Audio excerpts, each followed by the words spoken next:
नमस्कार, मैं कौशलेंद्र मिश्र, टीजीटी हिंदी केंद्रीय विद्यालय कहलगांव। आज उपस्थित हूँ कक्षा 8 के विद्यार्थियों के लिए उनके हिंदी की पूरक पाठ्य पुस्तक भारत की खोज का तीसरा पाठ सिंधु घाटी सभ्यता लेकर।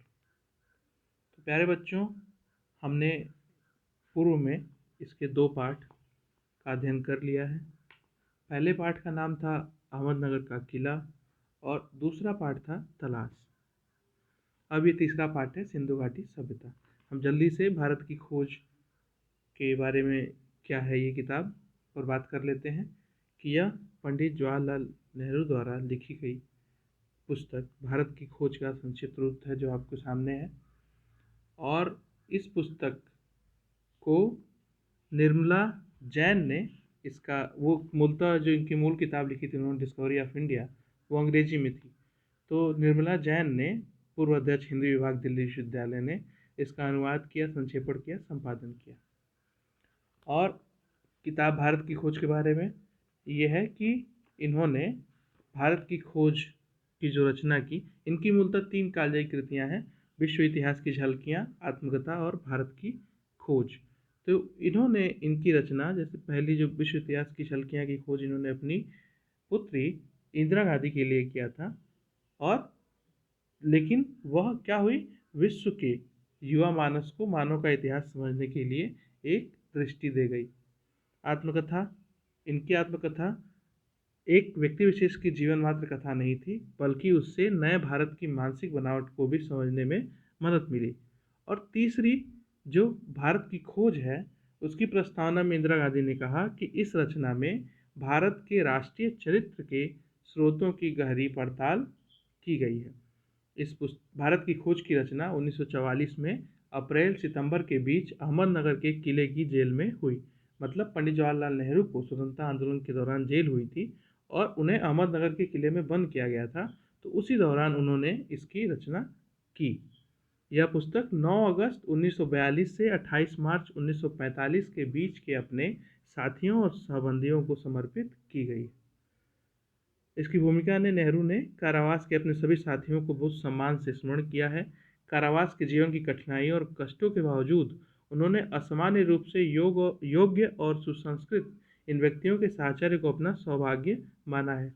और ये इनका मानना है कि इन्होंने वहाँ पे उपस्थित जो इनके साथी थे, बंदी थे, उनसे चर्चा करके, वार्तालाप करके और इस किताब की रचना की है। तो अब इस हम पाठ को देखते हैं, सिंधु घाटी सभ्यता। सिंधु घाटी सभ्यता जो पाठ है, शीर्षक है, पहले हम जानेंगे ये क्या है। तो सिंधु घाटी सभ्यता, सिंधु एक नदी का नाम था और उसकी घाटी में पहले जो सभ्यताएं विकसित होती थीं, लोग निवास करते हैं, तो उसके लिए सबसे पहले ज़रूरी चीज़ें हैं कि पानी हो और खाने को अन्न हो। तो खाने का के अन्न का उत्पादन तभी संभव है जब पानी होगा। तत्कालीन उस समय जो अभी फ़िलहाल आपकी व्यवस्था है, मोटर है, टंकी है और ये सब जो पानी की व्यवस्था हो गई है, डीजल इंजन से पानी निकाल लिया जाता है, तब नहीं थी। तो जो आबादी रहने का प्रयास करती थी, ऐसा प्रयास करती थी कि वो नदियों के आसपास रहे, ताकि जो पानी की पूर्ति है वो आसानी से हो सके। तो सभ्यताओं का विकास नदी की घाटियों में होता था। तो वैसे ही ये एक सभ्यता बसी थी जो कि सिंधु घाटी सभ्यता कहलाई। अब उस समय का इतिहास लिपिबद्ध, ऐसे जैसे क्रमबद्ध आप पढ़ रहे हैं वैसे नहीं मिला। उस चीज़ों के बारे में धीरे धीरे हमने बाद में जाना। खुदाई हुई, कहीं अवशेष मिले, उसके जो अंश थे पहले वो मिले, तब हमें ज्ञात हुआ। तो इस पाठ के बारे में हम आगे पढ़ते हैं। यह सिंधु घाटी सभ्यता जो है, नदी की घाटी में स्थित सभ्यता थी। भारत के अतीत की सबसे पहली तस्वीर उस सिंधु घाटी सभ्यता में मिलती है जिसके अवशेष सिंध में मोहनजोदड़ो और पश्चिम पंजाब में हड़प्पा में मिले हैं। अवशेष, अवशेष से क्या तात्पर्य है? अवशेष मतलब होता है अवशेष, जो अब शेष बच गया है। कोई चीज़ थी, जैसे कोई मकान था, जब था तो पूरा था, लेकिन क्या हुआ, उसके समय के अनुसार जब वो उसका हर चीज़ की एक्सपायरी डेट होती है, ख़त्म, एक उसकी कितने अवधि तक ये चीज़ें रहेंगी अस्तित्व में, उसकी एक तारीख होती है। तो धीरे धीरे चीज़ें क्या करती हैं, डीके करती हैं, वो अपना ह्रास होता है उनकी गुणवत्ता का। तो वैसे ही जब वो मकान क्या होगा, टूट जाएगा, तो उसके बाद धीरे धीरे आने वाले समय बाद जो चीज़ें बचेंगी वो क्या कहलाएंगी, उसका अवशेष कहलाएंगी। खंडहर। तो भारत के अतीत की इतिहास की सबसे पहली तस्वीर उस सिंधु घाटी सभ्यता से मिलती है जिसके अवशेष सिंध में मोहनजोदड़ो और पश्चिमी पंजाब में हड़प्पा में मिले। इन खुदाइयों ने प्राचीन इतिहास की समझ में क्रांति ला दी है। अब मनुष्य क्या है, मनुष्य का स्वभाव जिज्ञासु है। आप भी चीज़ों को जानना चाहते हैं, कोई घटना घट गई तो अब तुरंत जानना प्रयास करते हैं कि कैसे घट गई। तो वैसे ही अब भविष्य में हमारा जो भारत का इतिहास था कैसा था, उसको जानने के लिए तमाम प्रयास हो रहे थे। तो फिर जब खुदाई हुई और सिंध में जो मोहनजोदड़ो और पश्चिम पंजाब में हड़प्पा जो सभ्यता के संकेत मिले, तो उससे क्या हुआ, भारत के प्राचीन इतिहास को समझने में बहुत ही बड़ी सफलता मिली। मोहनजोदड़ो और हड़प्पा एक दूसरे से काफ़ी दूरी पर हैं। दोनों स्थानों पर इन खंडहरों को की खोज मात्र एक संयोग थी। संयोग, संयोग यानी अच्छा योग। इस बात में संदेह नहीं कि इन दोनों के बीच भी ऐसे ही बहुत से और नगर एवं अवशेष दबे पड़े होंगे जिन्हें प्राचीन मनुष्य ने बसाया होगा। अब दो नगर मिल गए, मोहनजोदड़ो और हड़प्पा, तो इससे क्या संकेत मिल गया, और इनकी दूरी बहुत ज़्यादा है, मतलब ये दोनों पास पास नहीं थे। ठीक है, तो पश्चिमी पंजाब में हड़प्पा मिली और ये सिंध में मोहनजोदड़ो का हुआ। मोहनजोदड़ो कहाँ थी, सिंध में, और हड़प्पा कहाँ, पश्चिमी पंजाब में। तो दोनों के बीच पर्याप्त दूरी थी, बहुत अधिक दूरी थी। तो ये एक आशंका की जा सकती है कि दोनों के बीच में, संदेह नहीं है कि दोनों के बीच में और भी बहुत सारे नगर होंगे जिन्हें प्राचीन मनुष्य ने बसाया होगा। यह सभ्यता विशेष रूप से उत्तर भारत में दूर दूर तक फैली थी। संभव है कि भविष्य में भी इस सुदूर अतीत को उद्घाटित करने का काम हाथ में लिया जाए और महत्वपूर्ण नई खोजें की जाए। उद्घाटित करना मतलब उजागर करना।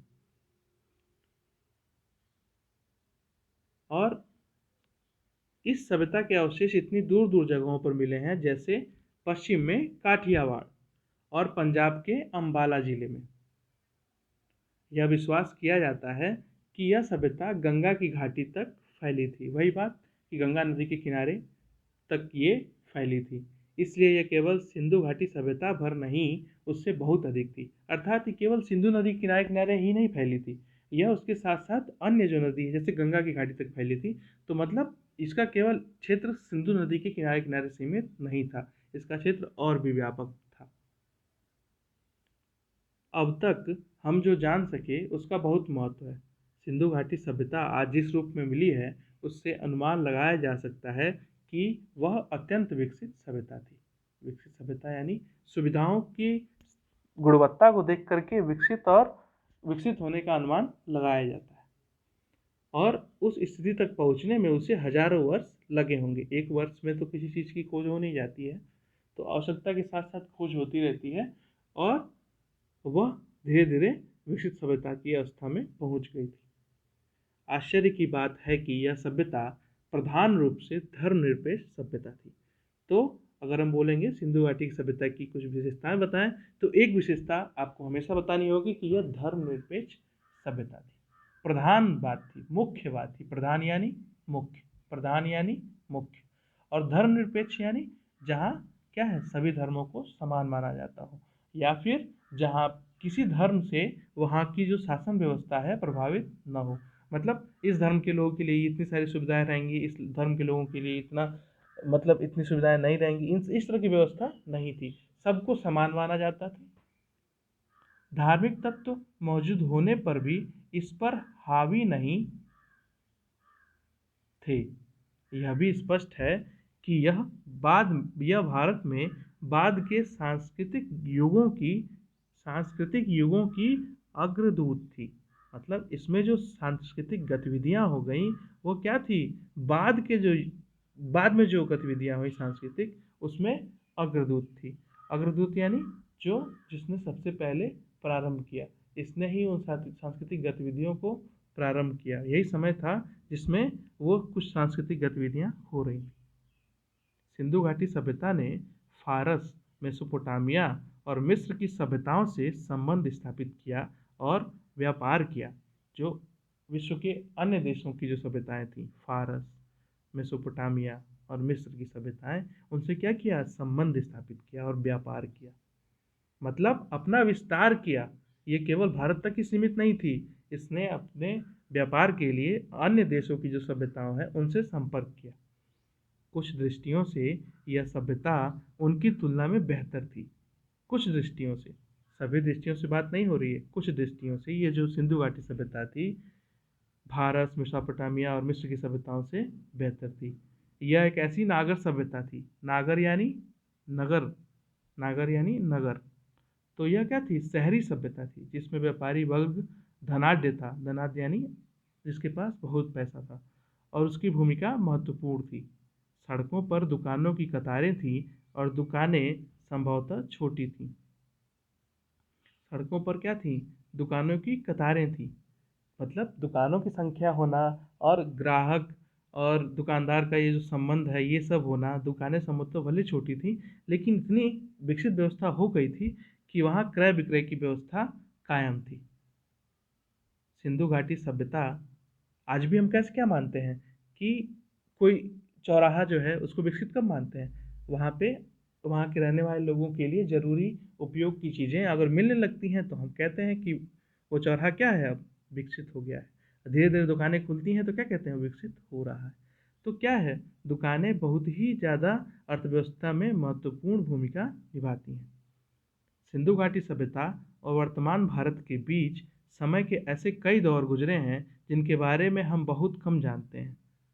वैसे भी इस बीच असंख्य परिवर्तन हुए हैं, लेकिन भीतर ही भीतर निरंतरता की ऐसी श्रृंखला चली आ रही है जो आधुनिक भारत को 6-7 हजार पुराने उस बीते हुए युग से जोड़ती है जब संभवतः सिंधु घाटी सभ्यता की शुरुआत हुई थी।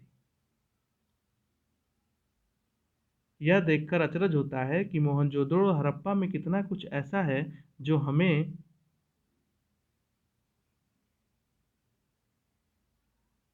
ये आप देख रहे हैं मोहनजोदड़ो का महान स्नानागार है। स्नानागार यानी नहाने की, स्नान करने के लिए जो ऐसा एक तालाब नुमा बना हुआ आकार है। सीढ़ियाँ हैं उतरने के लिए, आप देख पा रहे हैं इसमें। और यहाँ पानी इकट्ठा होता है जहाँ पे स्नान करने के लिए यह बना हुआ है। चली आती परंपरा और रहन सहन की, लोक प्रचलित रीति रिवाजों की, दस्तकारी की मतलब होता है, दस्तकारी से तात्पर्य है हाथ से बनी हुई कलापूर्ण कृतियाँ जो है वो बनाना। हाथ से क्या कलापूर्ण कृतियाँ बनाना ही क्या कहते हैं हम? दस्तकारी कहते हैं। यहाँ तक कि पोशाकों के फैशन भी याद दिलाता है। यह बात दिलचस्प है कि भारत अपनी कहानी की इस भोर वेला में ही एक नन्हे बच्चे की तरह नहीं, बल्कि अनेक रूपों में विकसित सयाने रूप में दिखाई पड़ता है। वह जीवन के तौर तरीकों से अपरिचित नहीं है।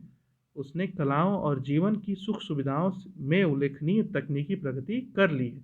उसने केवल सुंदर वस्तुओं का सृजन ही नहीं किया है, बल्कि आधुनिक सभ्यता के उपयोगी और ज़्यादा ठेठ चिन्हों, अच्छे हमामों और नालियों के तंत्र का निर्माण भी कर लिया है। हमाम यानी स्नानागार का फारसी भाषा में अनुवाद जो होता है हमाम कहते हैं।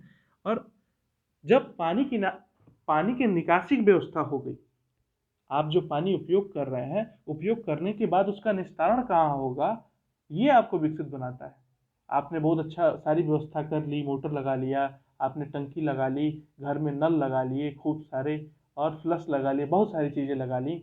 और जो आपका पानी उसके बाद जो निस्तारण हो रहा है, पानी का निस्तारण अच्छी जगह हो रहा है कि नहीं, भली भांति हो पा रहा है कि नहीं, कि वो कहीं एक जगह जमा होकर गंदगी तो नहीं कर रहा है। तो ये सब क्या होता है? ये क्या हो रहा है? साफ सुथरा स्वस्थ रहने के लिए बहुत ज़रूरी है कि नालियों की व्यवस्था हो, और इस जो सभ्यता ने नालियों के तंत्र का निर्माण कर लिया था। स्नानागार भी अच्छे अच्छे बना लिए थे। तो कहने का अर्थ है कि यह जो सभ्यता थी, इससे यह नहीं पता चल रहा है कि ये सभ्यता जब रही होगी तो भारत एकदम अभी नया नया अभी अपना विकास की यात्रा शुरू किया होगा। नहीं, उसने विकास कर लिया था सिंधु घाटी सभ्यता के आने तक। ये मोहनजोदड़ो का महान स्नानागार है। और आप देखेंगे कि एक हड़प्पाई मोहर भी, मतलब इन्होंने क्या कर लिया था, अपनी मुद्रा की भी खोज कर ली थी। तो बच्चों, सिंधु घाटी सभ्यता के इस भाग को हम आज इतना ही पढ़ेंगे। इसमें कुछ प्रश्न आपको तैयार करने होंगे। आप जैसे कि भारत के अतीत की सबसे पहली तस्वीर कहाँ से मिलती है? सिंधु घाटी सभ्यता के अवशेष किन किन जगहों से मिलते हैं? तो सिंध में मोहनजोदड़ो और पश्चिमी पंजाब में हड़प्पा से मिलते हैं।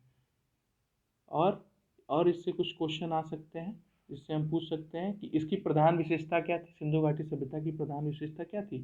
तो यह धर्मनिरपेक्ष सभ्यता थी। तो और इसने किस किस जगह की सभ्यताओं से संबंध स्थापित किए सिंधु घाटी सभ्यता ने? तो इसका उत्तर होगा फारस, मेसोपोटामिया, मिस्र की सभ्यताओं से। हमाम से क्या समझते हैं? हमाम यानी स्नानागार। ये क्या है? हमाम है। और नालियों की व्यवस्था थी कि नहीं, नालियों का तंत्र था कि नहीं? तो ये आपको कर देना होगा, हाँ, नालियों का तंत्र